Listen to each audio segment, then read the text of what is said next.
있을 때 저녁 예배 때 왔었습니다. 애기들이 아주 어릴 때였는데 그때는 제가 기억하기로 그 유아방의 위에 있었습니다. 그래서 위쪽에 아이들이랑 말씀을 듣는데 목사님 말씀이 너무 은혜로워가지고 어머님 다니셔도 되겠습니다. 이렇게 말씀을 드리고 그저부터 어머님이 새생명교회에 등록을 하시고 다녔던 기억이 납니다. 그리고 두 번째는 작년에 저희 어머님 소천하셨을 때 새생명교회에서 장례 예배를 드려주셔서 두 번째로 이곳에서 예배를 드렸던 기억이 나고요. 또 오늘 이렇게 말씀을 나눌 수 있게 돼서 너무 감사합니다. 사실은 장모님이 제가 여기서 말씀 전하는 거를 보고 싶으셨다는 걸 제가 잘 몰랐는데 오늘 말씀 듣고 저도 알았는데 사실 가만히 생각해 보니까 생전에 장모님이 제가 말씀 전하는 걸 보신 적은 없으세요. 직접 제가 나누는 말씀을 그런 점을 생각하니까 참 또 한편으로 이런저런 많은 생각이 듭니다. 그러나 저는 이 새생명교회 교우분들 아까 남성도회 분들 이렇게 소개하시는데 제가 이름을 다 들어본 이름입니다. 왜냐하면 장모님이 늘 저를 만나면 말씀하신 교회 얘기만 하시거든요. 늘. 그래서 말씀하셨던 다 이름 들으셔가지고 저분이 그분이시구나 제가 그렇게 확인을 했습니다. 오늘 이렇게 초청을 해주셔서 귀한 말씀을 나눌 수 있게 돼서 너무 감사하고요. 부족하지만 귀한 은혜를 나누는 시간이 되면 좋겠습니다. 잠깐 기도하겠습니다. 사랑하는 아버지 하나님, 예수님의 그 피 흘리심의 은혜로 소망 없고 죄악된 우리들을 부르시고 이제는 하나님 아버지를 우리 아버지로 부르며 하나님을 섬기는 주의 백성 되게 하셔서 참으로 감사합니다. 주님이 부르셔서 이제는 주님의 이름 안에서 당신을 예배하며 함께 주의 몸된 교회로 또한 세워져 갈 수 있게 하셔서 감사합니다. 오늘 귀한 새생명교회 남성도의 헌신 예배 주님의 이름으로 함께 모여 예배하게 하시고 이렇게 귀한 말씀을 나눌 수 있게 하셔서 진실로 감사합니다. 부족한 종이 하나님의 말씀을 온전히 나눌 수 있도록 도와주시고 이 시간이 피차 귀한 은혜가 되는 복된 시간이 되도록 축복하여 주시옵소서. 감사하며 예수님 이름으로 기도했습니다. 아멘. 저희는 모 방송사에서 방영하는 1박 2일이라는 프로그램을 잘 알고 있습니다. 조금 전에 집사님이 1박 이렇게 하셨는데 그 프로그램입니다.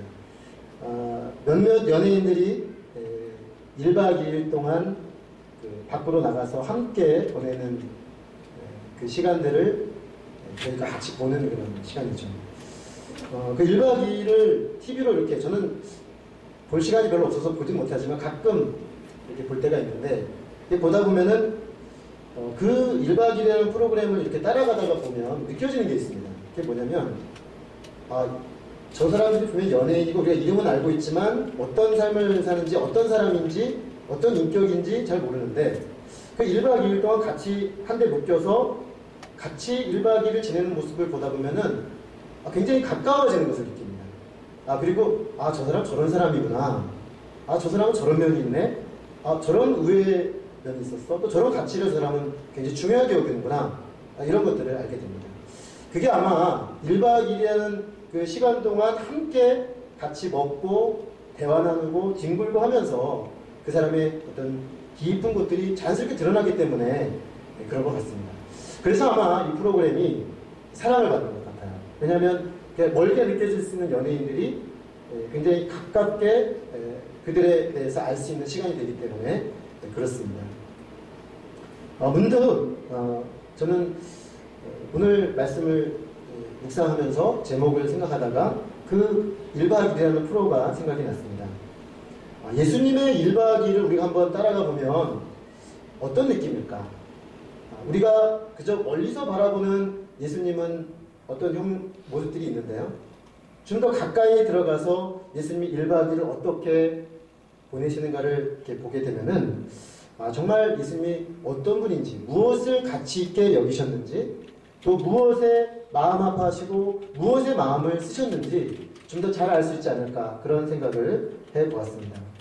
오늘 저희가 읽은 이 본문은 예수님의 초기에 아주 분주했던 사역의 1박 2일의 장면을 압축적으로 묘사해주고 있는 그런 말씀입니다.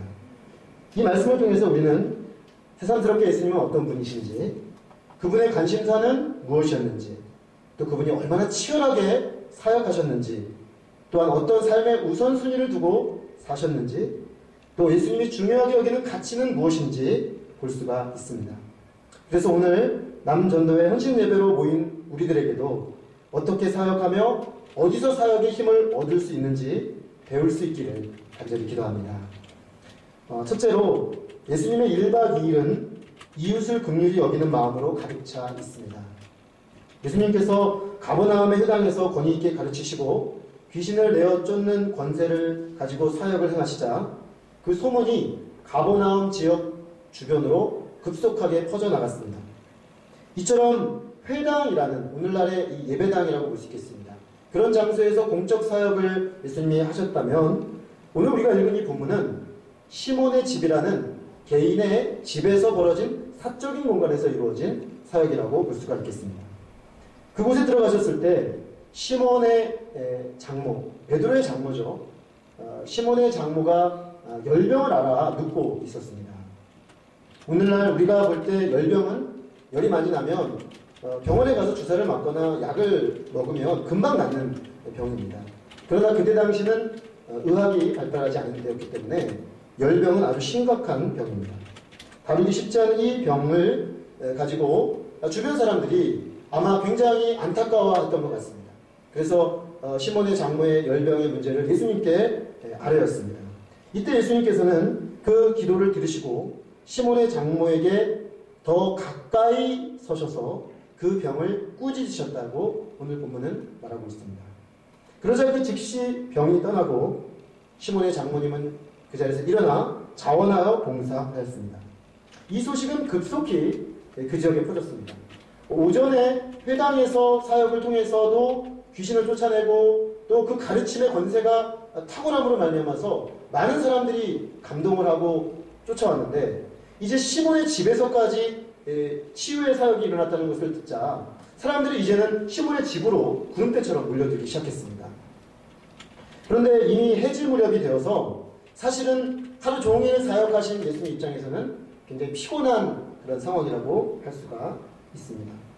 그럼에도 불구하고 사람들이 예수님에게 나아오자 주님은 돌려보내지 않으시고 일일이 손을 얹으사 그들을 고치셨습니다.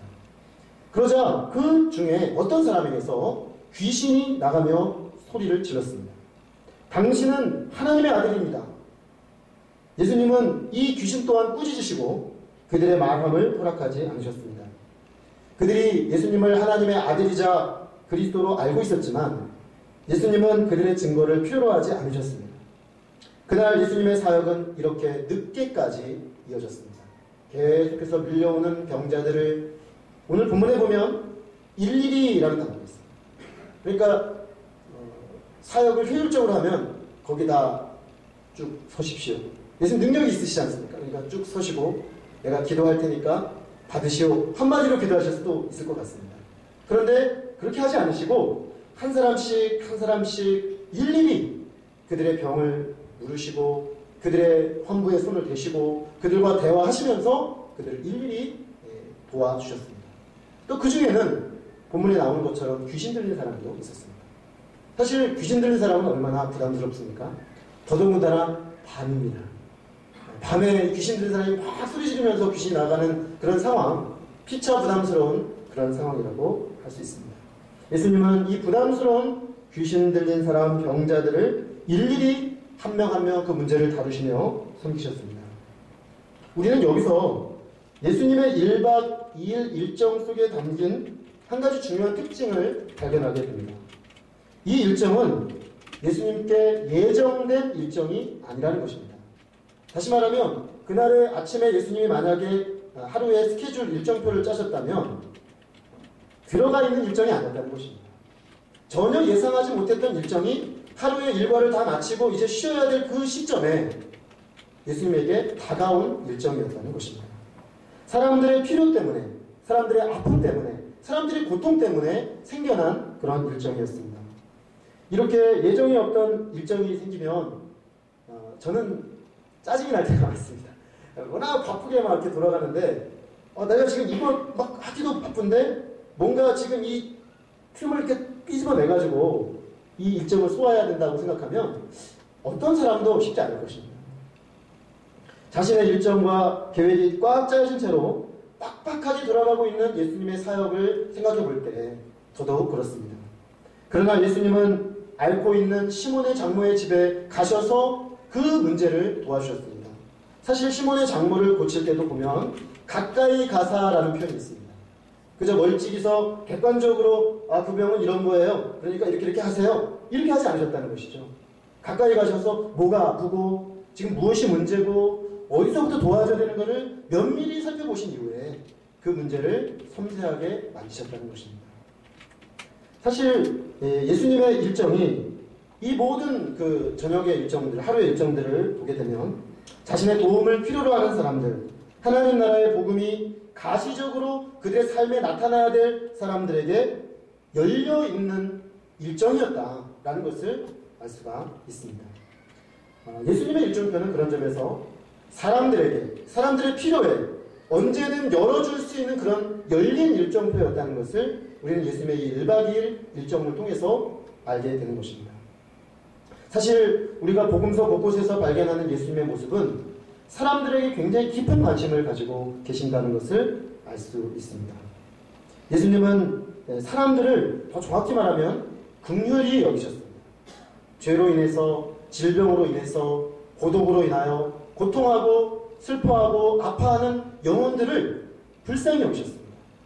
그래서 그들의 문제를 멀찍이 서 계시지 않고 가까이 다가가시고 한 사람 한 사람의 필요에 귀를 기울이시고 심지어 그들의 하나하나 문제를 섬기실 수 있었습니다.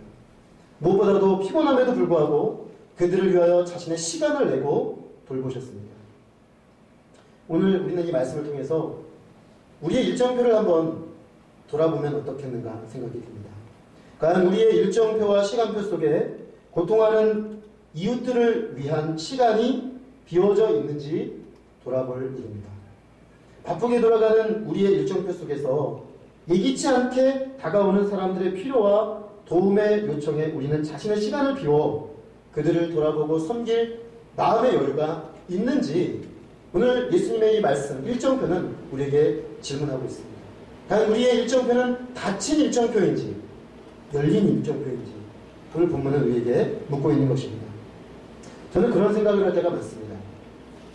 일정표를 짜다 보면은 어떤 사람도 자기만을 위해서 시간을 사용하려고 해도 시간이 남는 게 없습니다.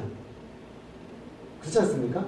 나의 필요를 채우기에도 하루 24시간이 부족할 때가 사실 되게 많습니다. 결국 사람에 대한 관심, 또 이웃에 대한 관심, 고통하는 사람에 대한 긍휼의 마음이 있는가 없는가가 우리의 스케줄표가 열린 스케줄표가 되느냐 아니면 꽉 닫힌 자기만을 위한 스케줄표가 되느냐를 결정하는 것입니다.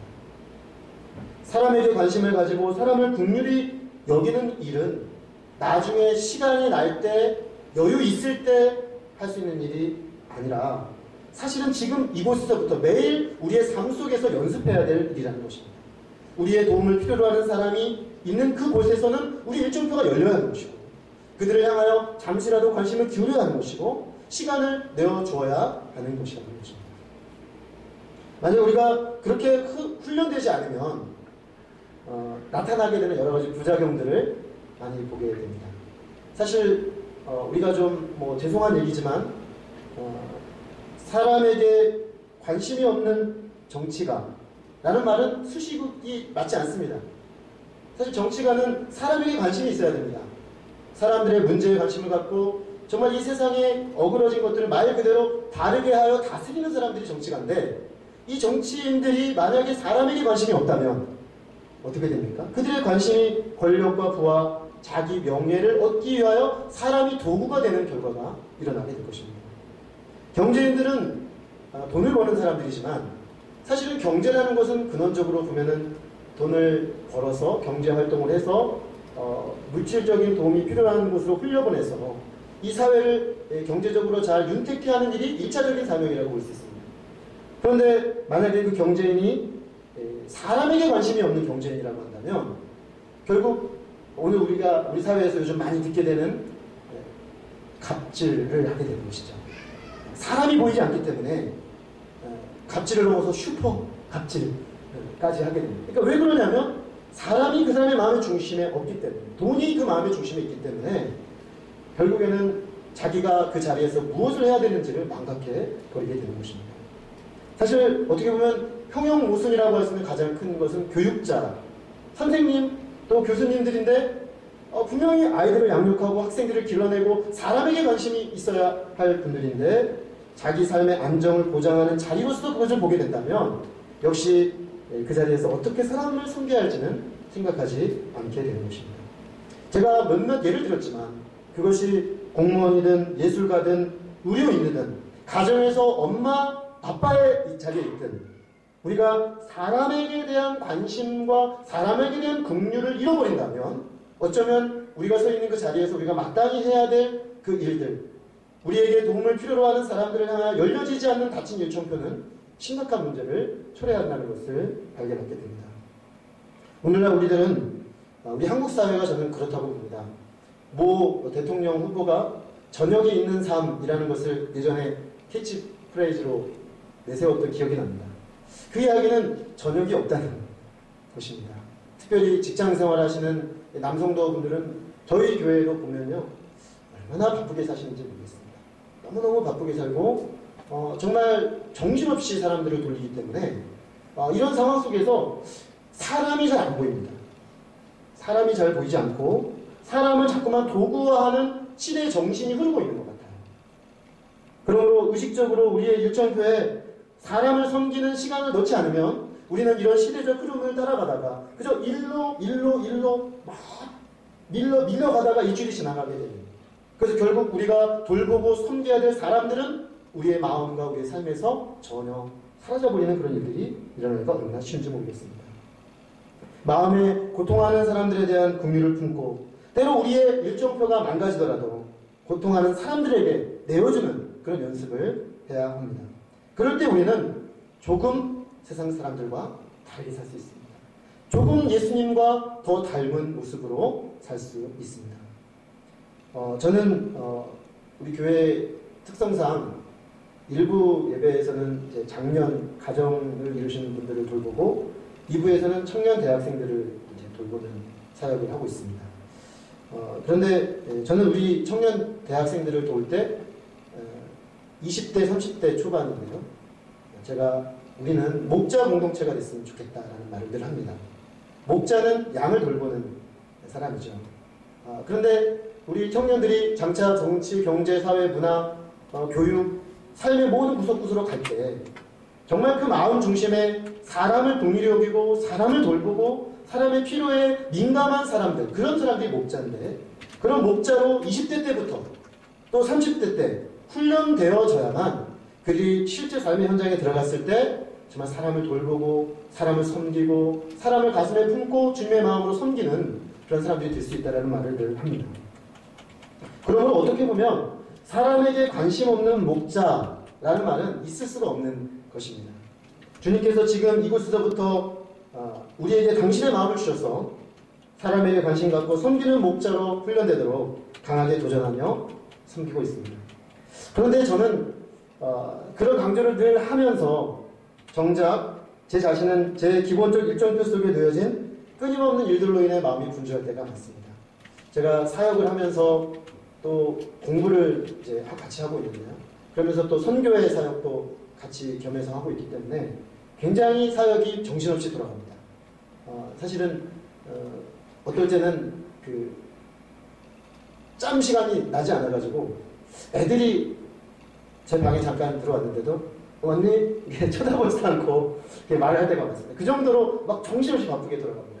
그러다 보면 목회자인 제가 어떻게 보면 정말 목자인 제가 사람들이 들어올 마음의 공간에 여유가 없다는 것을 발견합니다. 참 아이러니합니다. 내가 사람들을 주님의 말씀과 사랑으로 돕기 위해서 부름받아 목자가 되었고 목회자가 되었는데 정작 저는 다른 일정들로 너무 바빠서 사람들이 제 마음에 들어오지 않을 때가 있다는 이 아이러니를 보면서 특별히 오늘 말씀을 보면서 참 부끄러워졌습니다. 사실 오늘 이 말씀을 준비하면서 저는 돌아가신 저희 장모님 생각이 많이 났습니다.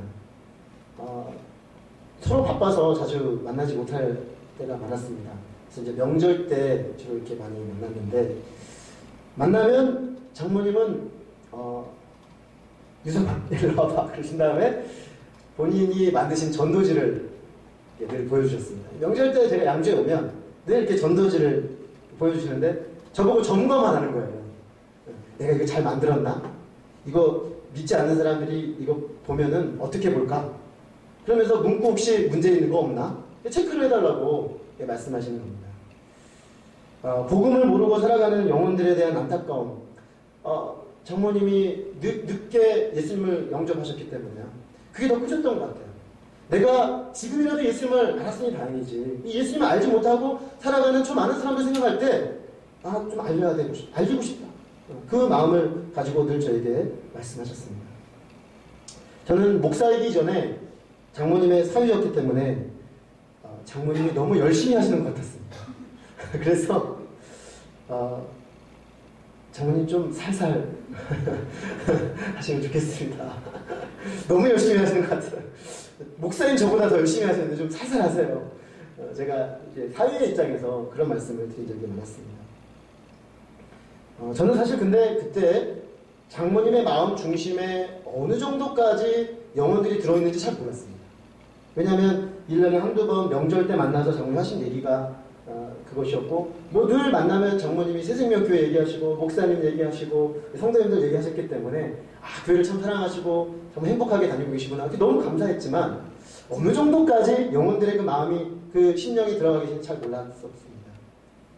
제가 알게 된 것은 장모님의 그 열심은 시간이 많은 흐른 이후에 알게 되었습니다. 특별히 어머님에게 이제 암이 발병되시고 어머님에게 이 땅에서 삶이 얼마 남겨져 있지 않으셨을 때, 그때 보여줬던 장모님의 그 마음들, 그것이 저에게는 굉장히 많은 도전으로 다가왔습니다. 아마 본인은 느끼셨던 것 같아요.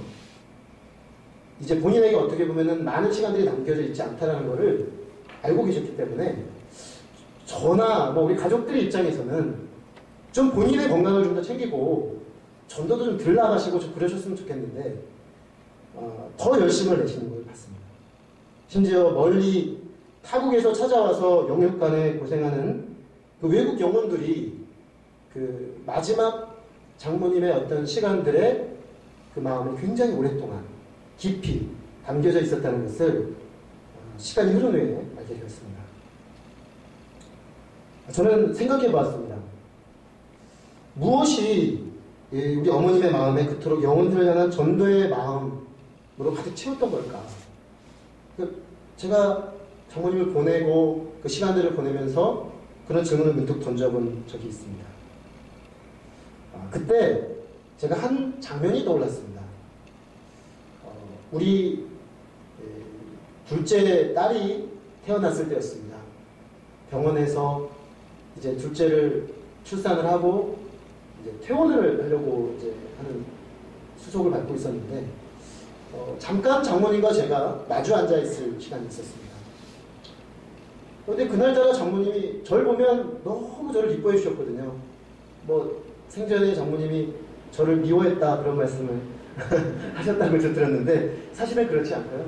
정말 너무 예뻐해 주셨습니다. 그래서 저만 보면 저기서부터 유사봐 그러면서 달려오셔가지고 저를 안아주시고 그러셨었거든요. 그래서 늘 밝은 모습으로 저를 안아주셨었는데, 그날은 너무 심각하셨습니다. 너무 심각한 얼굴을 하시고 한참 동안 제 앞에 앉아 계시더니 문득 저에게 이런 말씀을 하셨습니다. 유서방, 내 죄가 뭔가 그러시더라고요. 저 깜짝 놀랐습니다. 왜냐하면 장모님이 아직 교회를 안 다니시고, 사실은 제가 아내에게서 전해드린 건데 결혼 전에 핍박을 많이 받았던 얘기를 제가 들었기 때문에 저희의 결혼을 허락해 주신 것만으로도 저는 감사하며 살고 있었기 때문에, 장모님의 입에서 죄라는 단어가 나서 제가 엄청 긴장했습니다. 그래서 다시 물었습니다. 장모님 지금 뭐라고 말씀하셨어요? 아니, 죄가 뭐냐고. 그래서 제가 뭔가 하나님께서 장모님 마음에 어떤 계기를 주시려고 하는구나 라는 생각이 들었습니다. 그래서 제가 성경에서 배운 대로 어머님, 죄는 하나님과 우리의 관계를 끊어놓는 것입니다. 죄가 왜 문제가 되냐면 죄 때문에 하나님과 우리 사이의 관계가 끊어져서 하나님이 우리 인생들에게 주신 부요함을 우리가 누리지 못하고 살게 되는 것입니다. 그리고 우리가 이 죄 문제를 해결하기 전까지는 사실은 하나님과 관계가 회복되지 않고 하나님 우리 인생에 주신 진정한 참된 가치와 행복을 결코 누릴 수가 없습니다. 그래서 하나님은 이 죄 문제를 반드시 해결해 주기 원하십니다. 그러면서 제가 쭉 설명을 하면서 그 자리에서 예수님에 대해서, 예수님의 십자가에 대해서, 그 복음에 대해서 나누었었습니다. 그 길로 장모님이 나중에 말씀하시더라고요. 돌아가는 지하철에서 내내 그 이야기를 생각하면서 교회를 나가겠다라고 결심하셨다고 저한테 말씀하셨습니다. 저는 장모님의 그 마음, 마지막 우리 장모님의 인생을 활활 불태웠던 그 전도의 열정, 그 10년의 열정은 결국 여기서 나왔다고 생각합니다. 예수님의 마음, 예수님이 그 잃어버린 영혼들을 찾기 위하여 십자가에 자기를 내어주시고 죄로 고통하는 영혼들을 위하여 자신을 온전히 내어주신 그 예수님의 마음이 어느 순간 그 복음을 통해서 또 새생명 교회에서 매주 듣는 말씀 속에서 예배 속에서 깊이 경험되는 가운데 예수님의 마음이 우리 어머님의 마음에 이식되었기 때문에 결국 그 주님의 마음 때문에 오늘 이 복음서에서 예수님이 1박 2일 그 밤에 보이셨던 그 마음이 우리 어머님의 삶에도 나타났던 것이구나 라는 생각을 하게 되었습니다. 죄 많은 우리 인생들을 향한 예수 그리스도의 그 놀라운 십자가의 사랑, 그것이 우리 어머님의 마음에 심겨진 이유, 그분은 그 예수님의 마음을 이식받고 그 마음으로 영혼들을 돌보셨구나 하는 것을 생각하게 되었습니다. 그렇게 마음을 비워서 잃어버린 영혼들, 고통하는 영혼들을 바라보는 사람들은 누구나 분명히 내 일정표가 있지만, 분명히 내가 중요하게 여기는 가치들이 있지만, 지금 복음을 알지 못하고 또 그 복음의 부요함을 누리지 못하고 살아가는 그 인생들, 영혼들의 그 고통과 아픔과 그 곤고함에 기꺼이 자기를 내어줄 수 있게 되는 것입니다. 오늘 우리도 이 주님의 마음을 이식하게 되기를 기도합니다. 그래서 정말 그 예수님이 영혼들을 위하여 기꺼이 자신을 불태워 내어주셨던 그 마음이 오늘 우리의 마음이 되어서 우리도 영혼들을 위해 작은 우리의 시간들을 내어주고 작은 우리의 마음들을 내어주는 그런 일들이 우리 가운데 흥왕이 일어날 수 있기를 간절히 기도합니다. 둘째로 예수님의 1박 2일은 하나님의 뜻 안에서 물러서는 시간이 있었습니다. 42절을 보십시오. 42절을 보면 날이 밝음에라고 하고 장면이 전환되는 것을 볼 수가 있습니다. 사역으로 가득 찼던 하루가 지나고 새로운 하루가 밝았습니다. 예수님은 새로운 하루를 새롭게 시작하시면서 지난밤 사역으로 가득 찼던 그곳을 나와서 한적한 곳으로 가셨습니다. 마가복음에 의하면 이 동일 본문은 한적한 곳으로 나가 새벽 오히려 미명에 기도하셨다라고 되어 있습니다. 누가복음도 기도를 굉장히 많이 강조하는 복음서입니다. 그렇지만 여기서는 예수님이 기도하셨다는 말을 굳이 쓰지 않고 떠나서 광야와 같은 곳으로 가셔서 사람들이 없는 곳에서 홀로 하나님 앞에 섰다는 것으로 대신하고 있습니다. 예수님은 사람들을 긍휼히 여기고 사람들에게 관심을 가지셨지만 그분의 1박 2일 중 둘째 날의 그 첫 자리에는 하나님과의 교제가 놓여져 있었습니다. 하나님과 만나는 특별한 장소, 하나님과 만나는 특별한 시간, 그것이 그토록 분주한 그분의 사역과 일정표 속에 존재했다는 것을 주목할 필요가 있습니다. 우리는 이 시간 이후 새로운 하루의 일정이 전개되는데 이 아침 첫 시간이 예수님의 일정표에 어떤 영향을 미치는지를 좀 볼 필요가 있습니다. 예수님께서 사람들을 떠나 한적한 곳으로 가 계실 때 사람들이 그곳까지 쫓아왔습니다. 대단하죠, 열정이. 새벽 일찍 예수님을 찾아온 것입니다. 왜냐하면 전날에 미처 사역을 경험하지 못한 사람들이 새벽 일찍 가서 제일 먼저 예수님에게 은혜를 받고 싶었던 것이죠. 병도 고치고 말씀도 듣고 그랬던 것입니다. 그들은 예수님에게서 능력을 받습니다. 예수님에게서 긍휼과 사랑을 보았습니다. 그리고 그들의 필요는 계속해서 있었습니다. 그러므로 그들은 아침 일찍부터 예수님을 찾아 나선 것입니다. 우리가 예수님의 마음을 품고 사람들에게 관심을 가지고 긍휼의 마음으로 사역할 때 한 가지 중요한 사실을 발견하게 됩니다. 이 세상에는 문제를 안고 있는 사람들이 너무나 많다는 것입니다. 저는 100명 좀 남짓 성인 성도 넘는 성도들의 목회하고 있는데 목회를 하면서 느끼는 게 정말 사람마다 문제 없는 사람이 하나도 없다는 것입니다. 조금 멀리서 이렇게 보면은 아무 문제 없이 살고 있는 것처럼 보이지만 조금 가까이 들어가서 한 30분이라도 가만히 앉아서 대화를 하다 보면 각자 눈물 나고 아프고 상한 문제들이 다 있습니다. 사람들이 그 문제를 다루는 일은 그래서 끝이 없습니다. 왜냐하면 문제를 안고 다 살고 있기 때문에 그 사람들의 문제에 관심을 기울이면 이 문제라는 게 끝이 없이 밀려오겠구나 하는 것을 알게 됩니다. 거기다 한 가지 더 한다면 한번 주님 안에서 문제를 해결한 것을 경험한 사람들은 예수님을 자신의 문제 해결 안으로 가두려고 한다는 것이죠. 그래서 예수님을 이 문제 해결을 위해서만 일하는 분으로 가두어 놓으려고 하는 성향이 사람들에게는 있습니다. 그들은 예수님이 가버나움을 떠나지 못하도록 만류했습니다. 다시 말하면 예수님이 가버나움에 남아서 가버나움 주치의가 되기를 원했던 것이죠. 그래서 가버나움 사람들만을 위하는, 가버나움 사람들만을 위해 일하는 분이 되기를 원했습니다. 전날에 예수님의 태도에 비춰봤을 때 예수님은 기꺼이 그들의 요구를 따를 것처럼 보입니다. 왜냐하면 예수님은 사람들에게 자기 일정표를 열어서 그들을 돌봐주셨습니다. 마땅히 그들을 긍휼히 여기지 않으시겠습니까? 물론입니다. 예수님은 그들을 긍휼히 여기십니다. 그러나 놀랍게도 예수님은 그들의 요구를 거절하셨습니다. 그 이유가 무엇입니까? 오늘 43절은 이렇게 말합니다. 내가 다른 동네들에서도 하나님 나라 복음을 전하여야 하리니 나는 이 일을 위해 보내심을 받았노라. 예수님은 자신이 가버나움의 필요에만 갇혀 있을 수 없다고 말씀하십니다.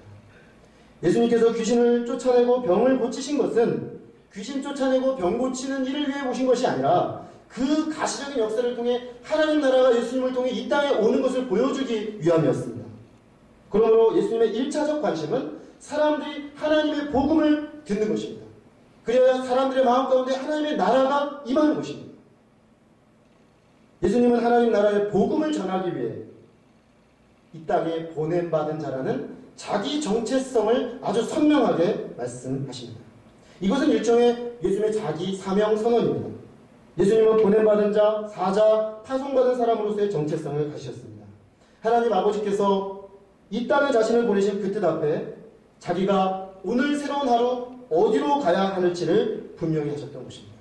그래서 사람들의 열광적인 반응을 뒤로하고 그곳을 떠나 갈릴리 여러 회당을 다니면서 하나님 나라의 복음을 전파하셨습니다.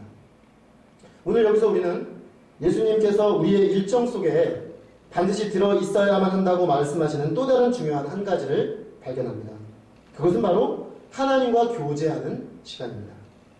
다르게 말하면 사람들의 필요와 사람들의 사역을 섬기기 위하여 우리를 열어주는 것이 우리 일정표 속에 있어야 한다면 또 한편으로는 우리의 일정표 속에 반드시 주님과의 교제라는 그 시간이 놓여져야만 한다는 것입니다. 우리가 사람들의 필요와 사역의 요구에서 물러나서 하나님의 뜻 안에 서야 한다는 것입니다.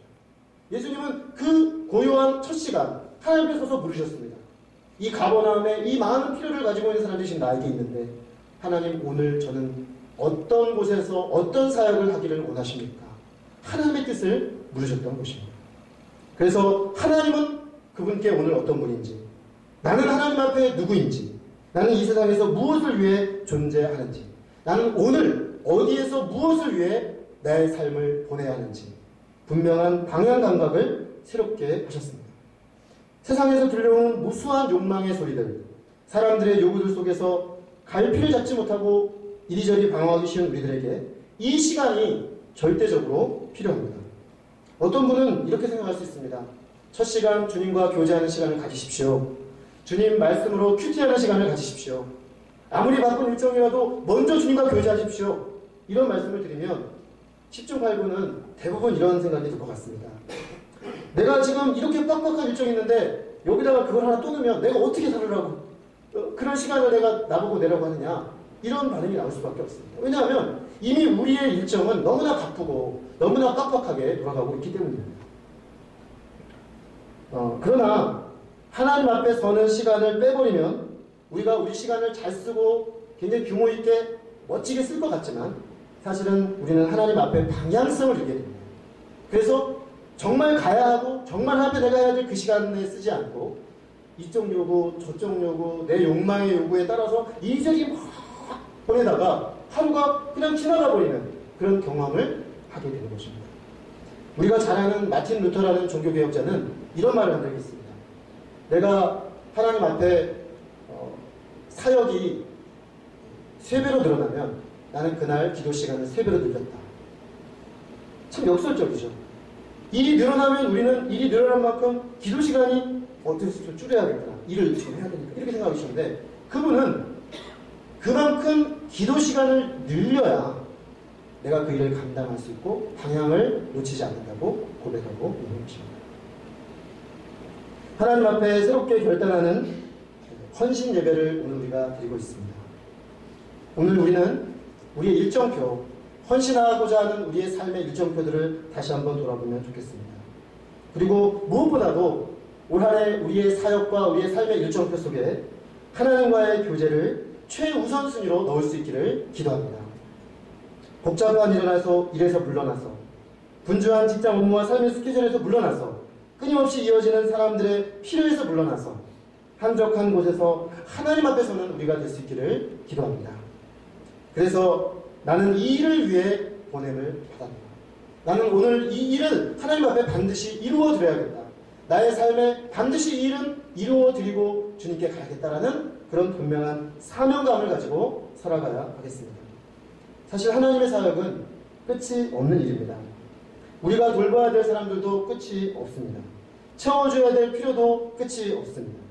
생전에 장모님께서 저에게 이런 말씀을 하신 적이 있습니다. 유서방, 우리 목사님을 내가 옆에서 보니까 목회는 끝이 없는 일이더라. 이렇게 말씀하셨습니다. 목사님이 보면 얼마나 바쁘게 사시는지 사역이 계속 밀려오시는데 계속 그 밀려오는 사역들 속에 그냥 묻혀서 계시더라. 근데 유서방 일이 그냥 눈앞에 훤하다 그러면서 자기 돌아가며 쉬엄쉬엄해 그런 말씀하신 기억이 납니다. 참으로 애정이 묻어나는 말씀입니다. 비단 그런데 그게 목회자만 그렇겠습니까? 우리 평신도 사역자들도 복음의 사역자는 결국 다 마찬가지입니다. 어떻게 보면 평신도 사역자들은 더 어려울 수 있겠다 생각이 듭니다. 가정도 돌봐야죠. 직장생활도 하셔야죠. 그것만으로 사실 얼마나 벅차십니까? 하물며 주님이 맡기신 영혼들, 주님이 맡기신 이 교회, 이 새생명교회에 대한 거룩한 부담을 가지고 살아가죠 할 때 얼마나 분주하고 얼마나 바쁘실지 눈에 선합니다. 그러나 그러기에 어쩌면 우리는 오히려 더 삶의 첫 자리, 하루의 첫 자리는 주님과 교제하는 시간, 일에서 물러나 주님과 독대하는 시간, 하나님 앞에 나의 영혼을 놓고 힘과 회복을 가지는 시간이 절대적으로 필요합니다. 우리가 보이지 않는 이 싸움에서 승리할 때 우리의 보이는 하나님의 사역에서도 승리할 수 있습니다. 하나님의 은혜 안에서 우리의 사역으로부터, 삶으로부터 물러나 오직 하나님만 바라고 하나님의 이름 앞에 독대하는 그 시간이 한 분 한 분의 삶에 살아있을 수 있기를 주님의 이름으로 축원합니다. 그래서 지금도 오고 있는 하나님의 나라의 복음을 위해서 오늘 우리의 삶을 통해 이루시기를 원하시는 하나님의 뜻을 섬기는 우리 모두가 될 수 있기를 간절히 기도합니다. 기도하겠습니다. 하나님 아버지, 오늘 예수님의 분주했던 1박 2일의 그 사역의 또 삶의 일정을 살펴보면서 예수님의 일정표 속에는 사람들의 필요를 위하여 기꺼이 피곤한 자신의 육신과 꽉 짜여진 자신의 일정표를 열어줄 수 있는 영혼들을 향한 긍휼과 사랑이 있었음을 보게 됩니다. 아버지 하나님, 오늘 우리의 분주한 삶의 일정표 속에도 오늘 우리의 필요를 채우기에도 너무나 많은 필요들이 우리에게 있지만 주님, 우리의 마음에 그리스도 십자가의 피 묻은 복음을 주셔서 주님의 마음을 의식되어 주님, 그렇게 우리도 사람들을 향하여 긍휼로 우리의 일정표를 열어둘 수 있는 그런 열린 일정표 가진 우리에게 도와 주시옵소서.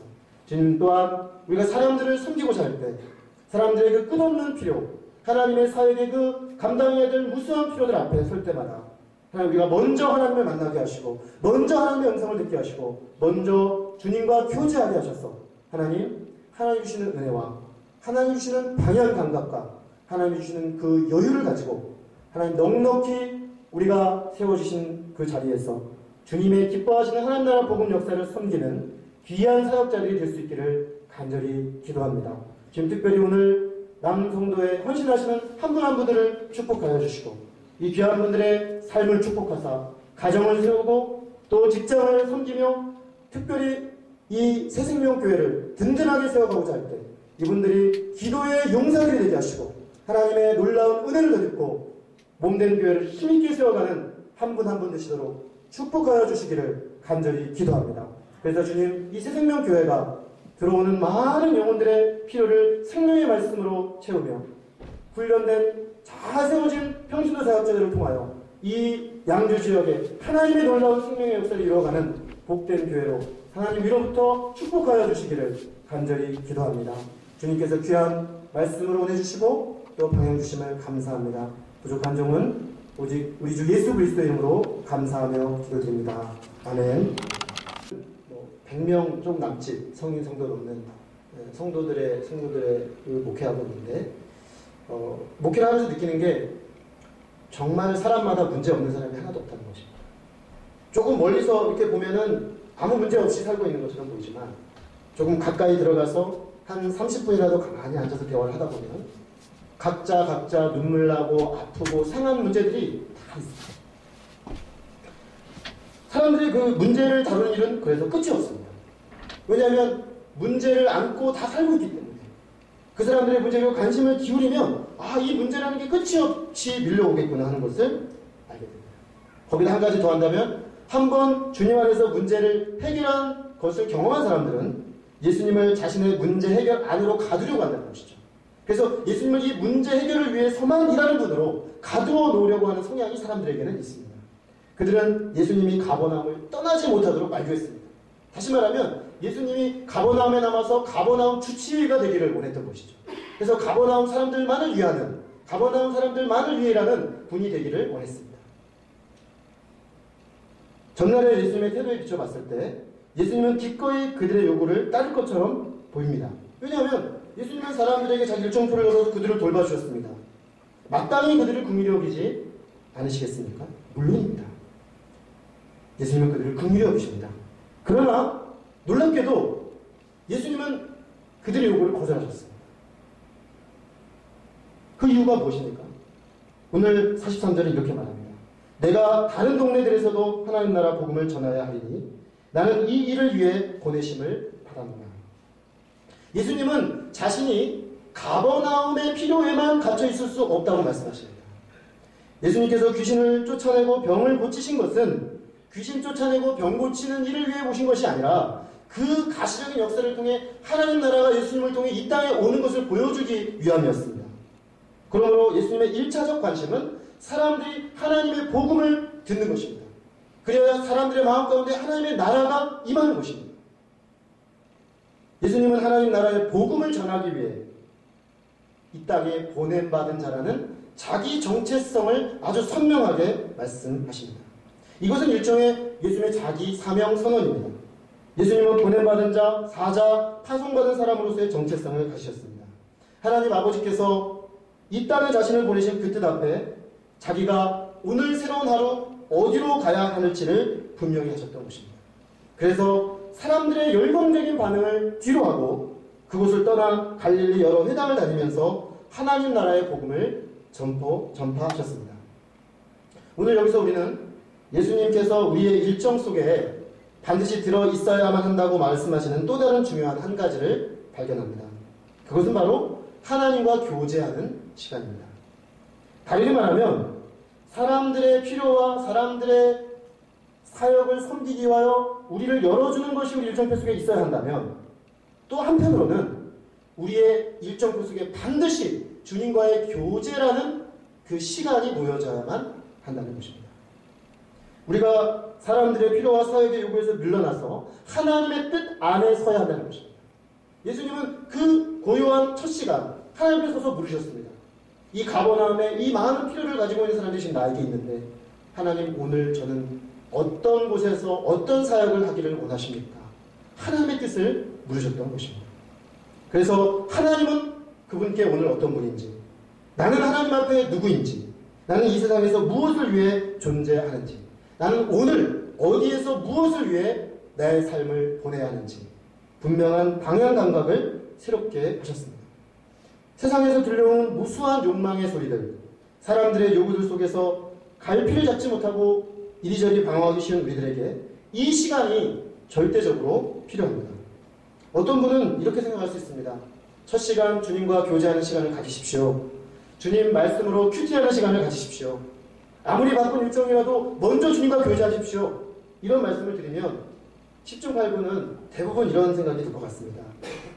내가 지금 이렇게 빡빡한 일정이 있는데 여기다가 그걸 하나 또 넣으면 내가 어떻게 살으라고, 그런 시간을 내가 나보고 내라고 하느냐, 이런 반응이 나올 수밖에 없습니다. 왜냐하면 이미 우리의 일정은 너무나 바쁘고 너무나 빡빡하게 돌아가고 있기 때문입니다. 그러나 하나님 앞에 서는 시간을 빼버리면 우리가 우리 시간을 잘 쓰고 굉장히 규모 있게 멋지게 쓸 것 같지만 사실은 우리는 하나님 앞에 방향성을 잃게 됩니다. 그래서 정말 가야 하고 정말 하나님 앞에 내가 해야 될 그 시간에 쓰지 않고 이쪽 요구 저쪽 요구 내 욕망의 요구에 따라서 이리저리 막 보내다가 하루가 그냥 지나가 버리는 그런 경험을 하게 되는 것입니다. 우리가 잘 아는 마틴 루터라는 종교개혁자는 이런 말을 한 적이 있습니다.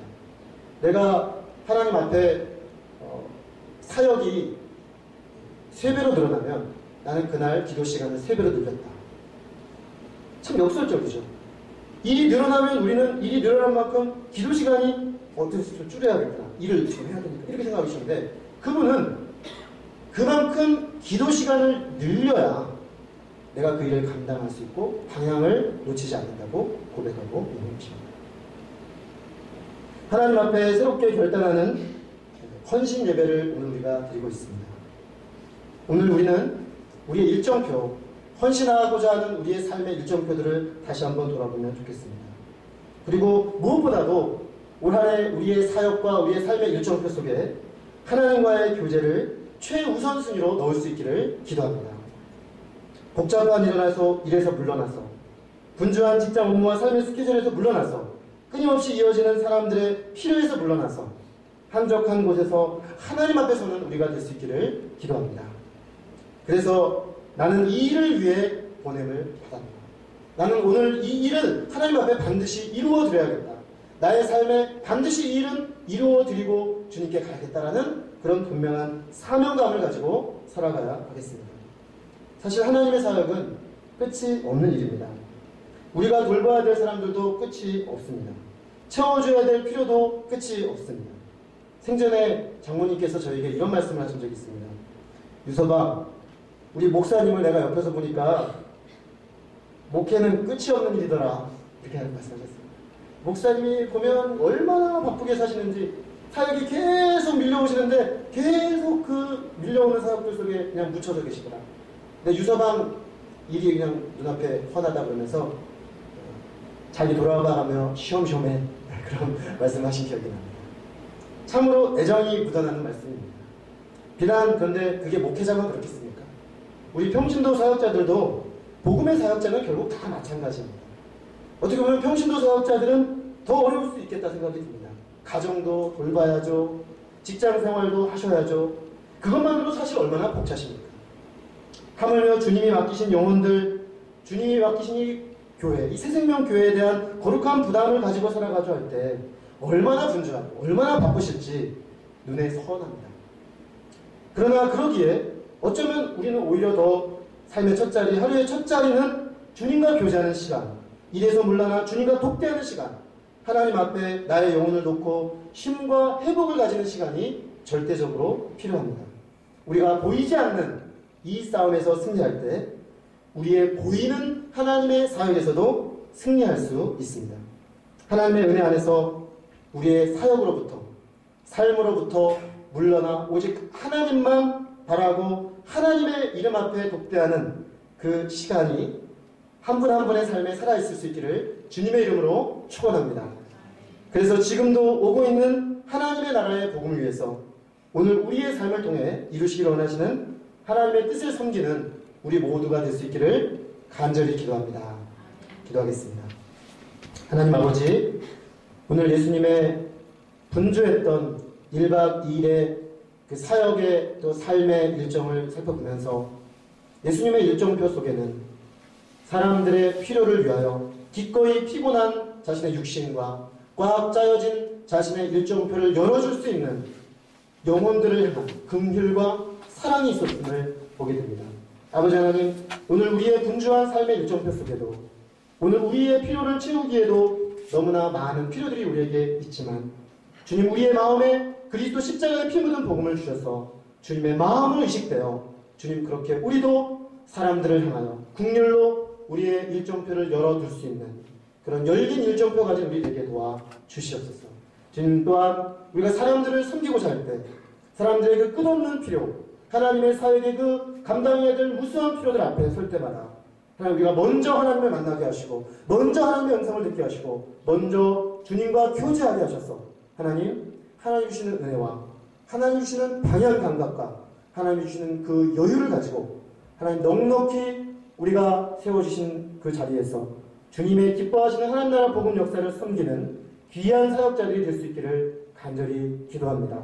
지금 특별히 오늘 남성도에 헌신하시는 한 분 한 분들을 축복하여 주시고 이 귀한 분들의 삶을 축복하사 가정을 세우고 또 직장을 섬기며 특별히 이 새생명교회를 든든하게 세워가고자 할 때 이분들이 기도의 용사들이 되게 하시고 하나님의 놀라운 은혜를 덧입고 몸된 교회를 힘있게 세워가는 한 분 한 분 되시도록 축복하여 주시기를 간절히 기도합니다.